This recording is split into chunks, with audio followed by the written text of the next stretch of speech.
culture d'islam d'Abdel Wahab Medeb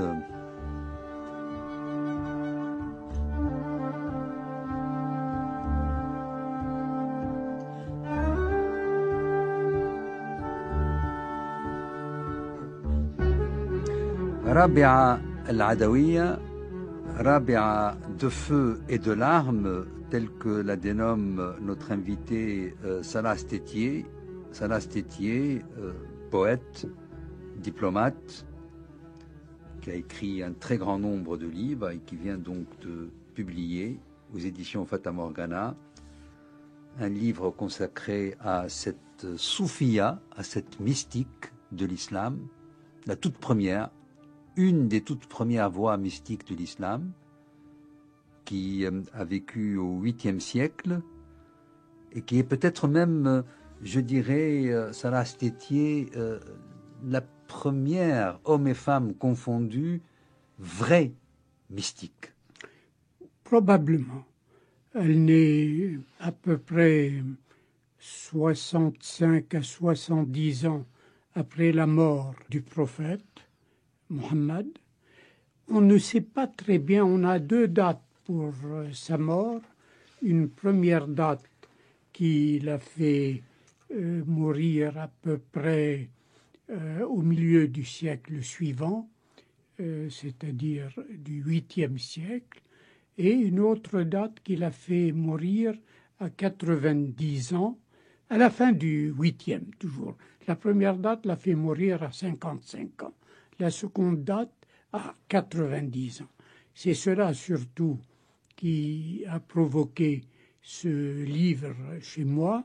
C'est la première femme mystique de l'islam et comme vous venez de le dire, c'est la première soufie, la première, un des tout premiers témoins avec Hassan al-Basri. Et encore, Hassan autres. al-Basri, on ne le situe pas vraiment, il est beaucoup plus dans l'ascétisme, dans la piété, mais il n'est pas dans cette doctrine radicale de l'amour. Ce qu'on appelle en arabe, ce que les historiens arabes eux-mêmes de la tradition arabe, oui. ils attribuent la création de ce qu'ils appellent ilm al-mahabba, la doctrine de l'amour, oui. à Rabia. Oui, c'est vrai. L'amour divin. Et témoigne de cela des poèmes que nous avons d'elle et qui ont été souvent imités par d'autres poètes soufis qui viendront dans la lignée de Rabia et aussi d'admirables propos qui lui ont été attribués. Et les poèmes sont en tout 14. En tous les cas, c'est une figure certainement qui procède de la légende, qui a été beaucoup investie par nombre d'auteurs musulmans plus tardifs, du 11e, du 12e, du 13e, du 14e siècle, mais tous les historiens sont certains de sa réalité historique. Elle a été certainement présente, et puis déjà... des auteurs, dès la fin du 8e siècle, des auteurs transmettaient ces dits, transmettaient des propos d'elle, des polygraphes de toutes sortes, pas seulement des spécialistes du soufisme. Elle est notamment présente chez un très très grand polygraphe qui est probablement considéré comme le plus grand prosateur de langue arabe, Jahiz, qui est un auteur du début du IXe siècle, où dans le livre des animaux, Jahiz rapporte ce propos d'elle, très beau d'ailleurs: « J'aurais honte de demander des biens de ce monde à celui à qui ils appartiennent. Comment dès lors les solliciterais-je de gens à qui ils n'appartiennent pas ?» D'ailleurs, beaucoup de variantes tournent autour de cette expression, mais ce qui est amusant, Jahiz, qui était très loin de la mystique, qui n'avait rien à voir avec la mystique, puisque c'était un personnage profondément rationaliste et spécialiste de rhétorique, et il a cité d'ailleurs cette parole attribuée à Rabia, non pas comme une parole de spiritualité, mais comme une véritable prouesse de rhétorique, c'est-à-dire une éloquence exceptionnelle pour dire ce qu'elle avait à dire là. Elle a tellement frappé les mystiques de son temps, ou du moins ceux qui essayaient d'entrer dans la voie mystique, que souvent ceux qui parlent d'elle, Hassan al-Basri déjà évoqué par exemple, mais d'autres aussi, disent que durant toute une nuit, elle a parlé avec l'un d'entre eux ou avec un groupe d'entre eux, et au matin, dans une civilisation comme l'islam où l'homme est prioritaire, ils avaient le sentiment que c'est elle qui a conduit la pensée, qui a conduit le dialogue, et que finalement c'est elle qui a cet étrange privilège, pas physiologique, cet étrange privilège intellectuel de dominer la situation par une forme d'autorité, je dirais mâle, une forme d'autorité masculine. Ce qui me fait penser qu'elle a réellement existé, bon, toutes les histoires de saints, que ce soit en Orient, que ce soit en Occident, tiennent de la légende dorée, n'est-ce pas? Il y a une légende dorée de la mystique musulmane, au même titre qu'il y a une légende dorée, celle de Jacques de Voragine, n'est-ce pas, de la mystique et des saints chrétiens. C'est inévitable, n'est-ce pas? L'imagination embellit ce qui a pu exister, mais elle le reproduit comme une illustration sur fond d'or dans la mémoire des hommes. Ce qui me fait penser tout de même à la réalité de cette femme, outre l'originalité profonde de ses poèmes et de beaucoup de ses propos, et notamment de ses propos insolents, n'est-ce pas? Elle a cette femme qui ne cherche que l'amour de Dieu, cette femme qui est terrorisée en même temps par Dieu, c'est un paradoxe étonnant. Elle est toute tendresse, toute recherche de tendresse envers son Dieu, et en même temps, elle est terrorisée. Elle a peur de lui. Pendant 40 ans, nous dit la légende dorée, elle n'a jamais levé les yeux vers le ciel pour ne pas risquer que Dieu la regarde à ce moment-là, par pudeur, par une sorte de pudeur mystique. Eh bien, ce qui donc me fait penser que c'est vrai qu'elle ait existé, c'est son prénom, c'est ce nom qu'elle a, Rabia, qui n'est pas un prénom. Rabia veut dire la quatrième. Elle appartient, nous dit-on, à un milieu très pauvre. Elle a un père et une mère qui sont des gens d'une catégorie extrêmement humble, et elle a 4 ou 5 sœurs. Il se trouve qu'elle naît en 4e position, et c'est là que son père, qui ne devait pas avoir beaucoup d'imagination, l'appelle Rabia, qui signifie simplement la 4e.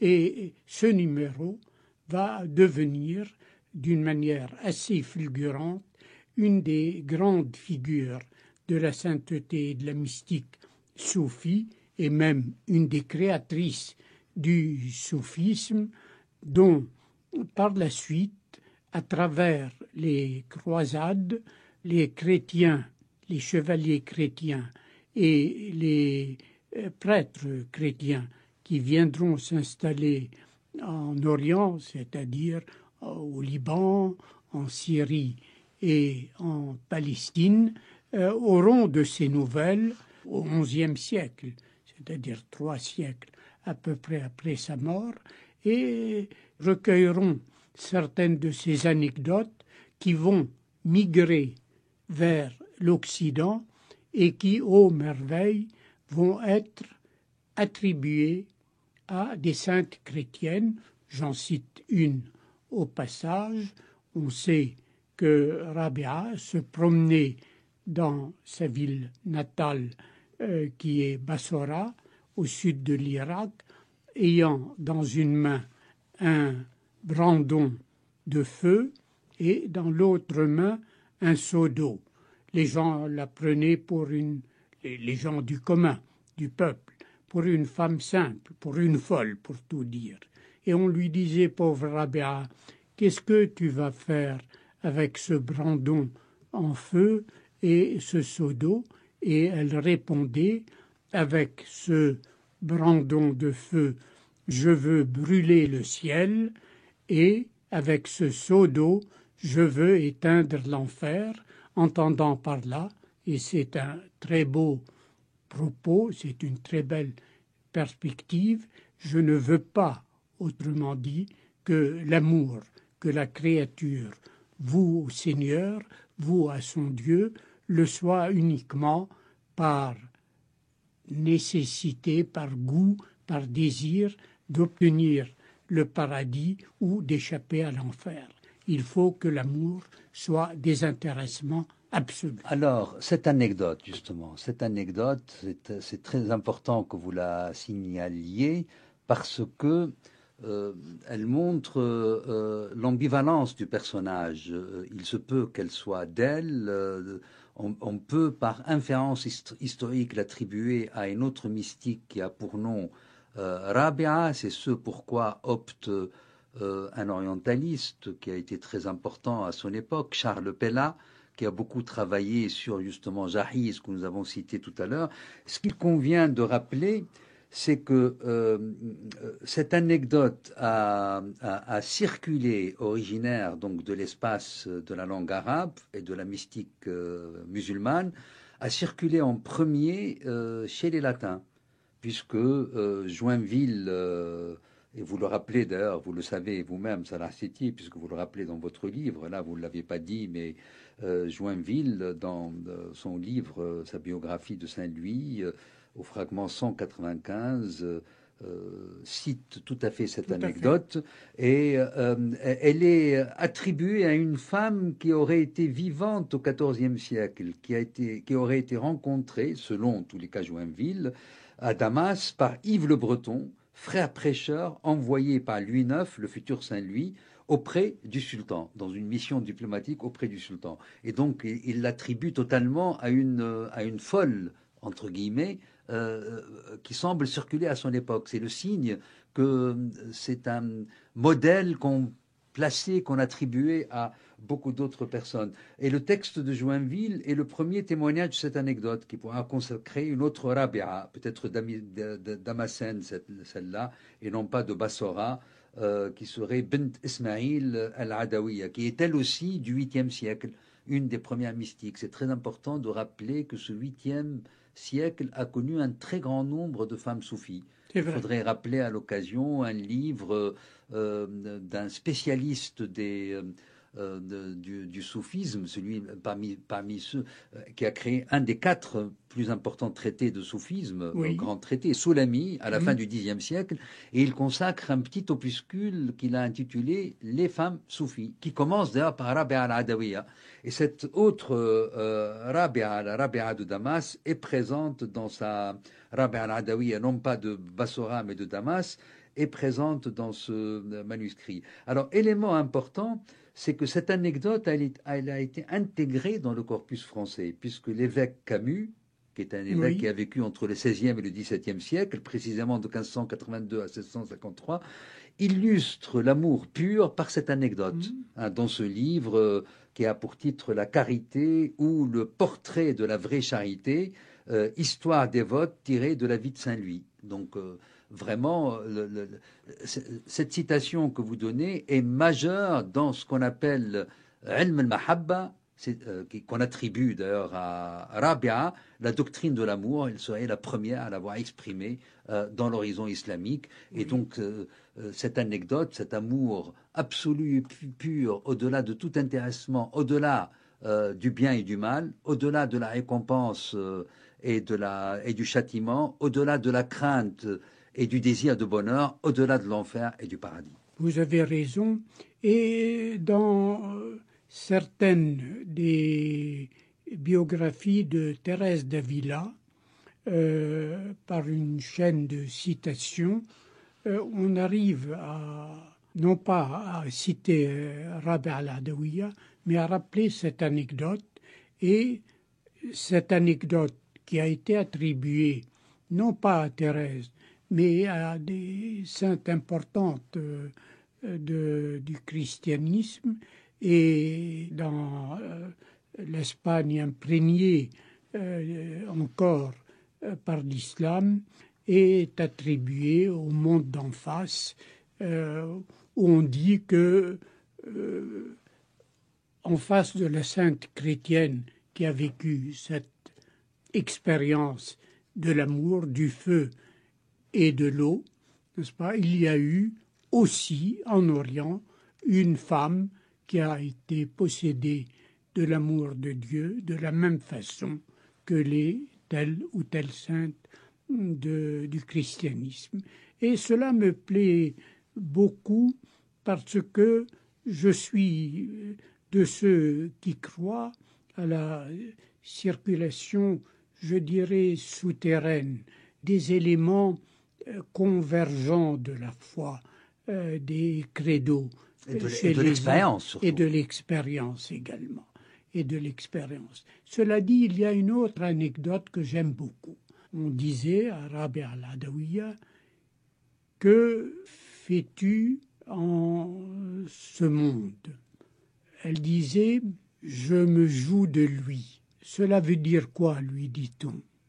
Elle disait, je mange son pain et je fais le travail de l'autre monde.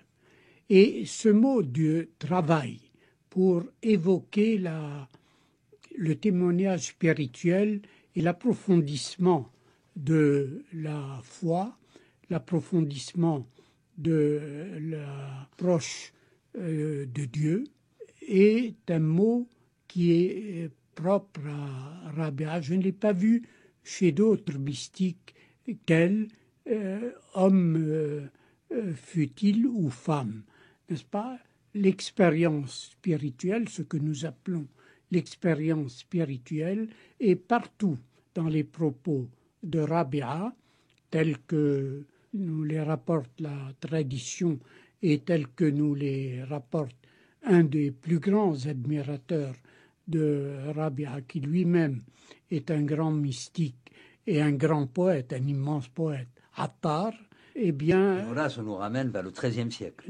Nous allons vers le XIIIe siècle et nous avons parmi les admirateurs de Rabia deux très grands poètes, un poète que je mets au plus haut, n'est-ce pas, de la poésie et de la mystique universelle, bien que, hélas, je n'ai pas d'expérience mystique comme celle de Jalaluddin Rumi, le fondateur des derviches tourneurs spirituels. Un quasi contemporain de Attar. De Attar, et ils se sont connus, et Jalaluddin Rumi avait beaucoup d'admiration pour la conférence des oiseaux de Attar, notamment.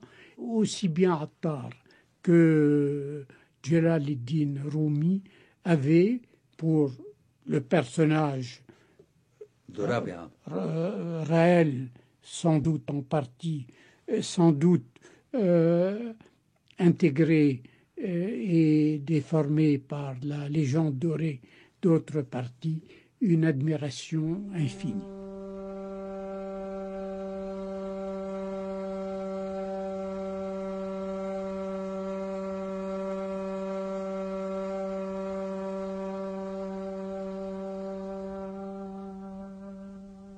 Ma coupe, mon vin et le compagnon sont trois. Et moi, que remplit l'amour, je suis la Rabia. Celui qui verse le vin fait circuler sans cesse la coupe de la volupté et du luxe. Si de mes yeux je ne vois que pour lui. Si regardé je suis vue avec lui. Ô toi qui me blâmes, sa beauté, oui, je l'aime. Et par Dieu, Mes oreilles n'ont que faire de ton blâme. Que de nuits délirantes j'ai passé, feu, tourment, et mes yeux se sont fait source par mes larmes. Aucune larme n'a pu remonter à sa source. Mon union avec lui n'a pas duré. Blessé, meurtri, mon œil plus jamais ne s'apaise.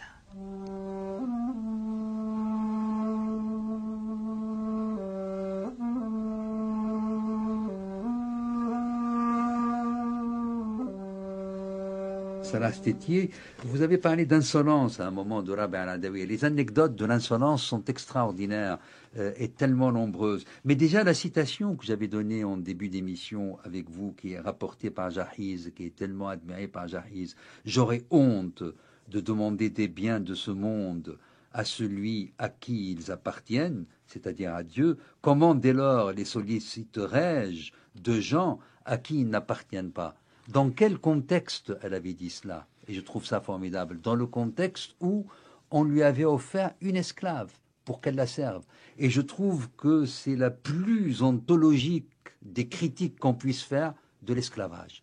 C'est-à-dire celui-là même qui vend des esclaves, vend des êtres qui ne lui appartiennent pas. Oui, en effet. Cela dit, cette même anecdote est reprise dans divers contextes. Par exemple, vous savez quelle était, d'après ce que disent tous les témoins de sa vie, tous les textes qui lui sont consacrés, elle était très pauvre et elle ne demandait absolument pas l'aumône, parce que elle disait, et vous l'avez rappelé tout à l'heure, comment accepterais-je quelque chose de quelqu'un qui lui-même ne possède pas cette chose qu'il me donnerait. Et il y a beaucoup d'anecdotes qui vont dans ce sens. Les gens avaient tout de même beaucoup d'admiration pour elle. On rapportait ses propos parce qu'elle avait une certaine férocité dans quelques-unes de ses positions. Et donc les gens venaient à elle, de riches marchands, pour racheter peut-être une partie de leur âme, venaient avec de l'or, avec de l'or, avec des bourses. Elle passe sa vie à les rabrouer. Et par exemple, là aussi, Hassan al-Basri joue un rôle.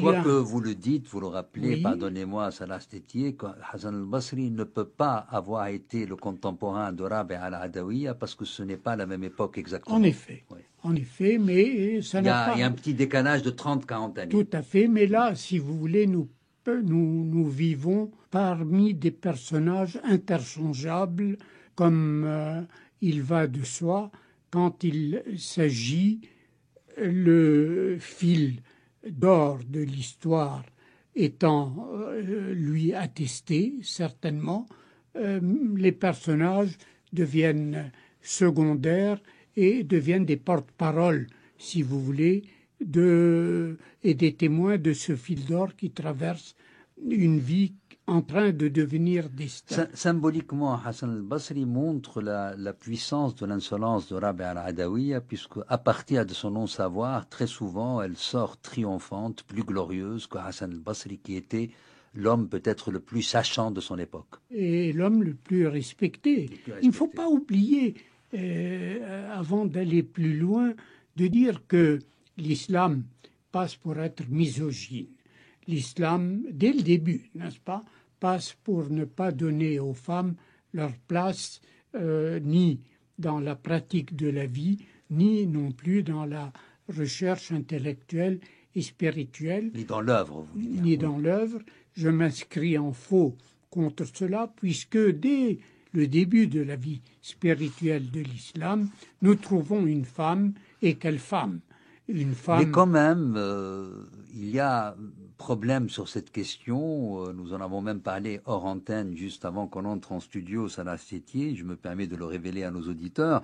Quand je vous ai évoqué le manuel que Soulami consacre à la fin du Xe siècle aux femmes soufis, il y a quand même une soixantaine de femmes qui sont évoqués dans ce manuel, fait pas par n'importe qui, puisque un de ceux qui ont produit les manuels les plus importants sur le soufisme, en cette seconde moitié du Xe siècle, où il fallait conserver une mémoire du soufisme après le traumatisme de l'expérience de Hallaj, Oui. qui a été terrible, comme on le sait.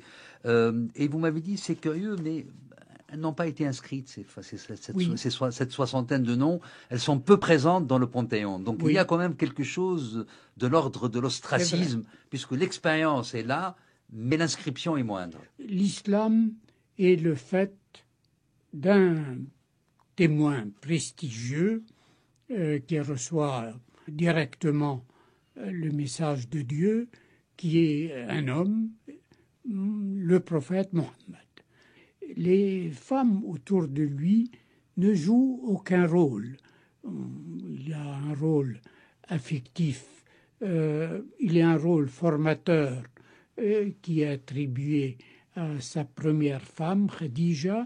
Il y a un rôle affectif qui est attribué à sa seconde femme, parmi les 9 ou 10 épouses qu'il a connues, et qu'il a connues parce que c'était souvent des femmes de compagnons morts au combat qu'il recueillait pour leur permettre d'avoir les moyens de vivre. Mais enfin, il y a 2 femmes déterminantes qui jouent un rôle dans la vie mohammedienne. Il y a Khadija, la formatrice, et Aïcha, la femme bien-aimée. Et elles disparaissent du Coran, elles ne sont pas dans le Coran, elles sont dans la tradition. Comme vous le savez, la seule femme nommée dans le Coran, c'est Marie, qui est la mère de Isa ibn Maryam, de Jésus, fils de Marie, voulant par là signifier que Jésus n'a pas eu de père terrestre. Il est vraiment le fils de sa mère et de rien d'autre. Les choses changent avec la fille du prophète, avec Fatima.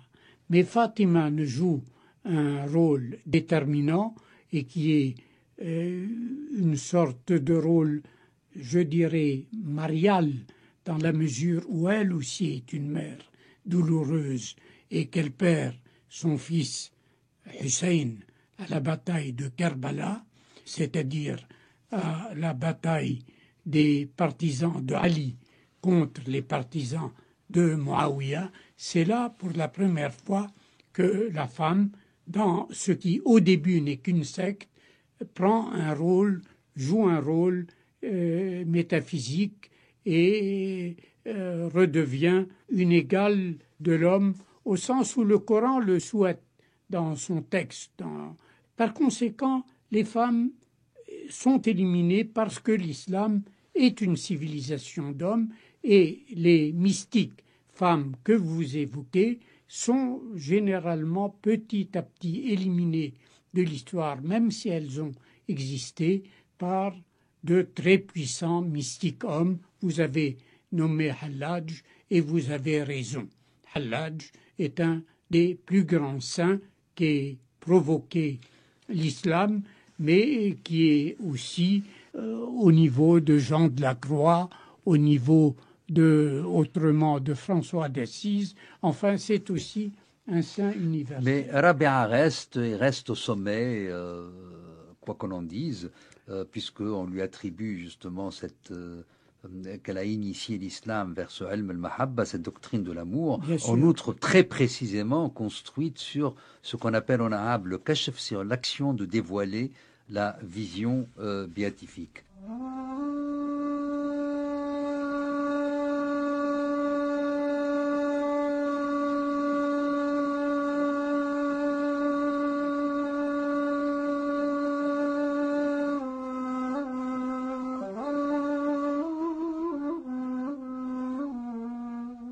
Le chant du muezzin, disait-elle, évoque pour moi l'appel du héros qui annoncera le jour du jugement. Le papillonnement de la neige rappelle le tourbillon des feuilles sur lesquelles seront inscrites les actions des hommes en ce même jour. Un vol de sauterelles, c'est pour moi comme l'accueil des humains au jour de la résurrection.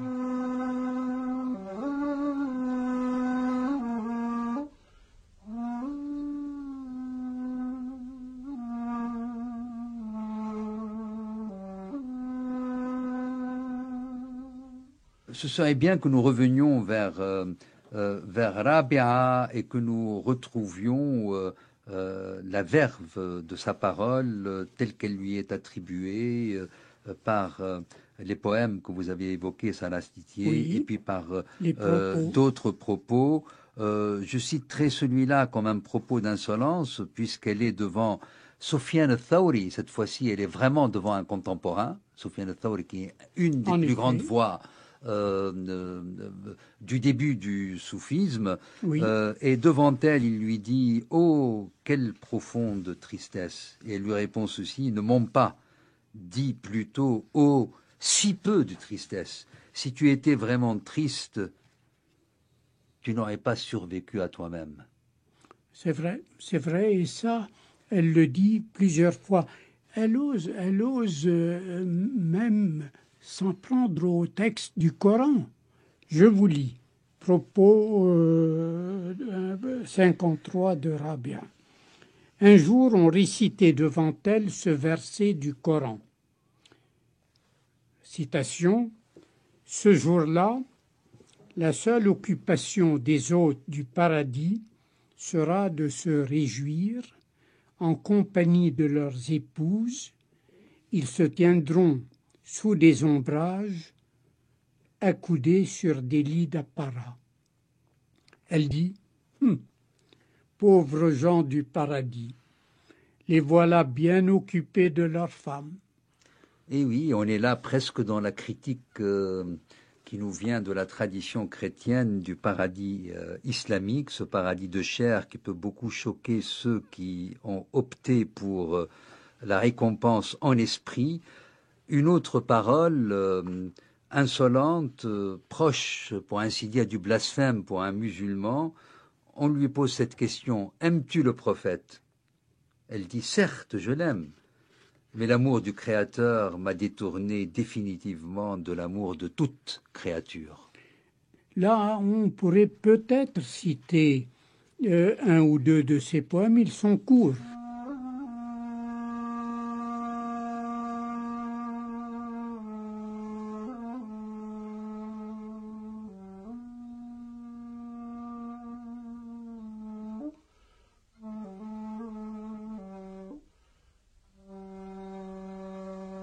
Je t'aime de deux amours, amour de mon bonheur et amour digne de toi.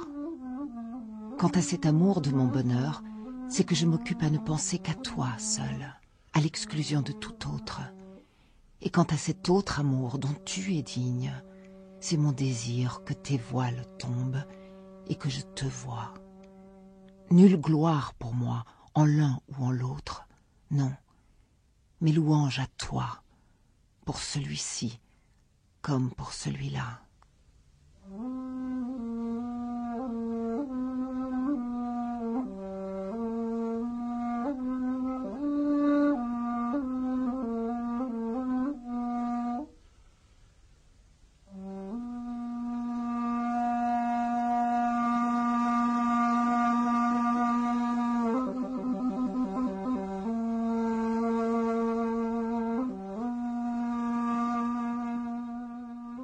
Très beau. Il est commenté d'ailleurs par un des grands théologiens de l'islam, par Ghazali, dans son livre sur la revivification des sciences religieuses.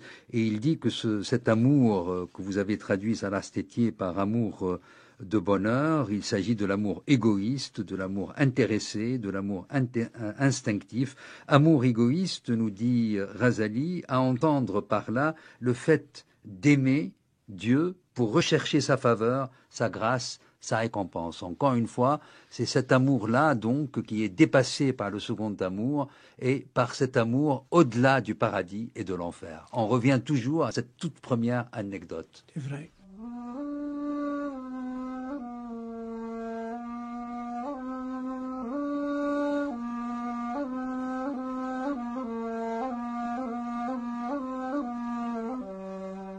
par ta gloire et par ta toute-puissance. Je ne me laisserai pas distraire de toi, ni de jour, ni de nuit, sinon par l'effet du seul mourir. Et d'ici là, à ta rencontre, j'irai, peinant.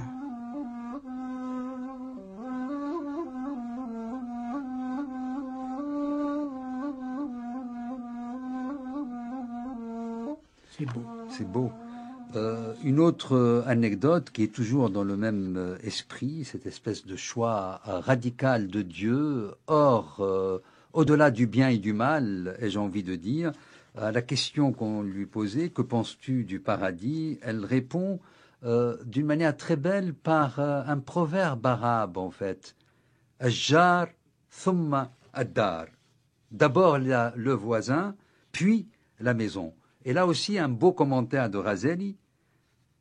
Personne ne pourra faire appel à Dieu dans l'autre monde si dans celui-ci, il n'a pas cherché sa proximité, Tout à fait. son intimité, Tout à fait.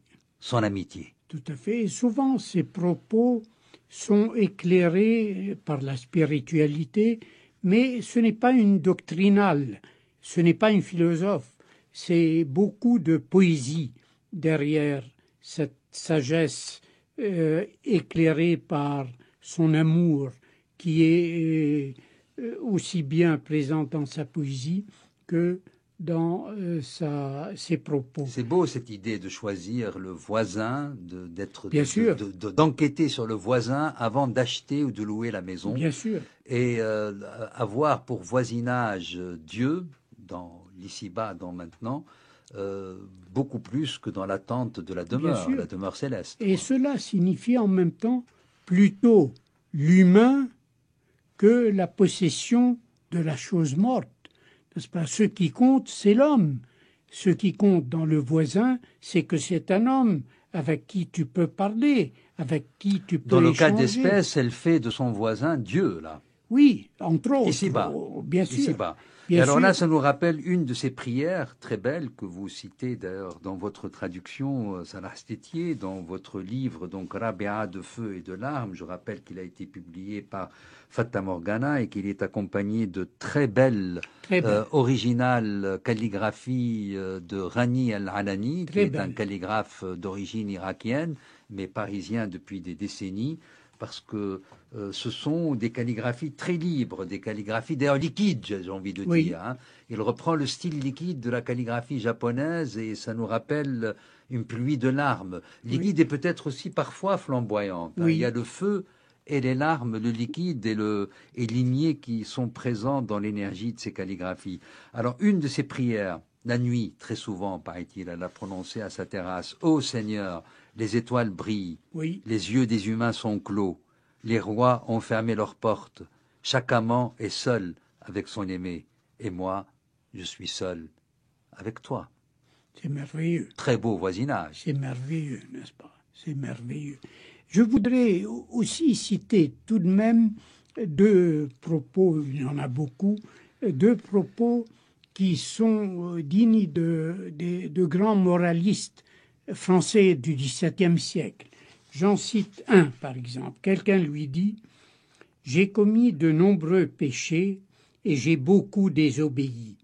Dieu me pardonnera-t-il si je me repens ?» Elle répondit « Il faut que Dieu te pardonne d'abord, ensuite tu te repentiras. » C'est merveilleux de psychologie, n'est-ce pas?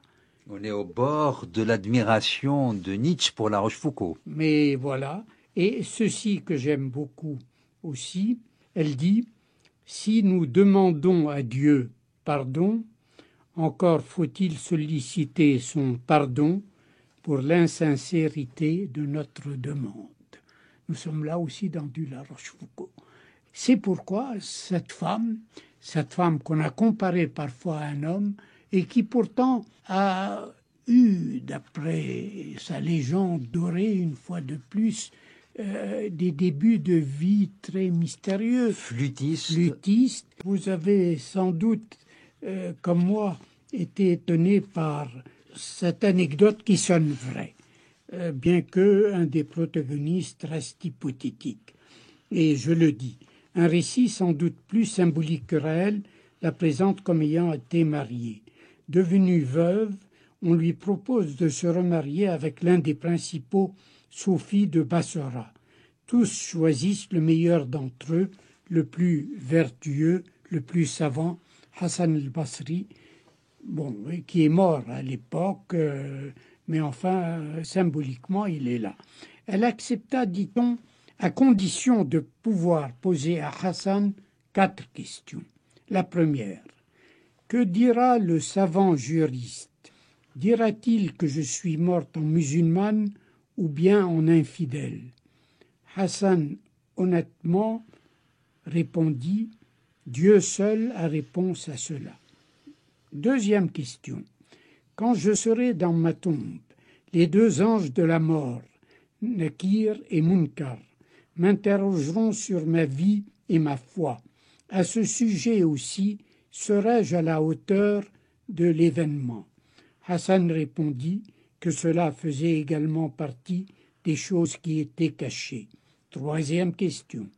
Quand à l'heure de la résurrection, on distribuera les livres et que les uns, les élus, porteront leurs livres de la main droite et que les autres, les réprouvés, le porteront de la main gauche.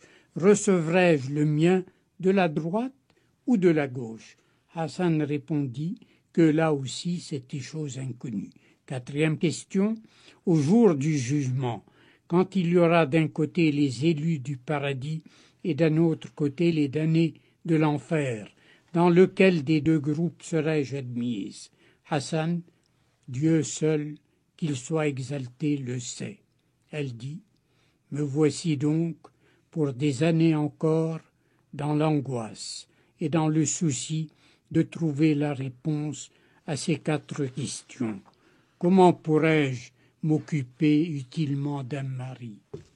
C'est merveilleux. Oui. Il faut rappeler que Rabia al-Adawi a déjà attiré l'attention. Il importe de rappeler un livre très important qui peut continuer d'être lu, même s'il date maintenant, puisque c'est un livre qui a été publié en 1928 par Margaret Smith, Rabia the Mystic and Her Fellow Saints in Islam. Une très belle monographie sur Rabia et sur le milieu spirituel qui a été le sien.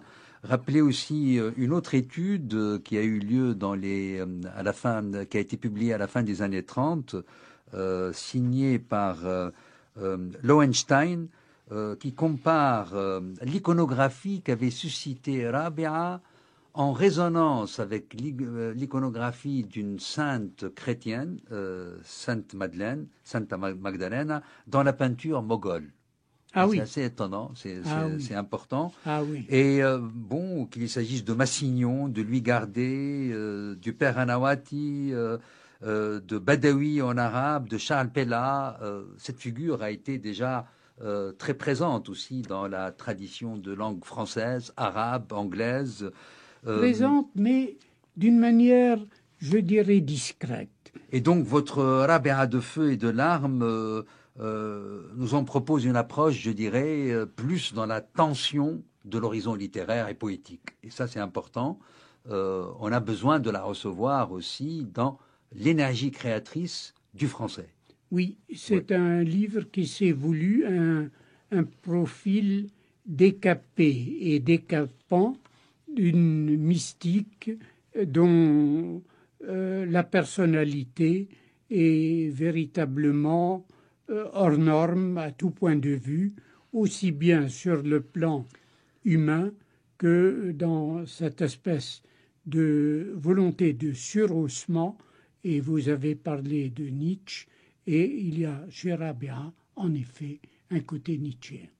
Dans l'insolence, dans la pensée du paradoxe, comme par exemple cette citation qui lui est attribuée, que nous retrouvons dans le manuel que Soulami a consacré aux femmes soufis, ma tristesse n'est pas que je sois triste. Ma tristesse, c'est que je suis incapable d'être triste. Oui, c'est merveilleux. C'est merveilleux. Eh bien, nous tenons là. je pense, un personnage d'une très grande intensité, à côté des grands saints de l'islam. Mais pour revenir à Rabia, une autre prière, nous avons lu une prière tout à l'heure qui est très belle, les prières de Rabia sont très belles, et qui signalent malgré tout la cohérence du corpus, même s'il s'agit d'un corpus probablement apocryphe et a posteriori, mais on a réussi quand même, à partir d'une réalité historique, à construire un personnage cohérent, parce que vous allez voir comment cette prière consonne admirablement, et avec votre titre, Salah Stétier, Rabia de feu et de larmes, et avec la fameuse anecdote du brandon et du seau. Ô maître, si je t'adore par crainte de l'enfer, brûle-mi. Et si je t'adore par espoir du paradis, exclus-m'en. Mais si je t'adore pour l'amour de toi seul, alors n'écarte pas de moi ton éternelle beauté. Oui, oui. En effet, c'est impressionnant. Je pense que les auditeurs iront vers votre livre, Rabia de feu et de larmes, pour lire ces poèmes, pour lire ces anecdotes. Vous en avez retenu plus de 50, 54 je crois. Oui. À la fois anecdotes et dits en prose, et 14 poèmes, avec votre présentation. L'ensemble ayant été publié chez Fata Morgana. C'était Culture d'Islam d'Abdelwahab Medeb, coordination Dominique Compétissa, son technique Michel Mestre, réalisation mise en onde de François Connac. Merci à eux trois. Si vous le désirez, il est possible pour vous de télécharger cette émission pendant une semaine et la réécouter même pendant un mois sur le site de France Culture, si vous prenez la peine d'aller à la page consacrée à Culture d'Islam.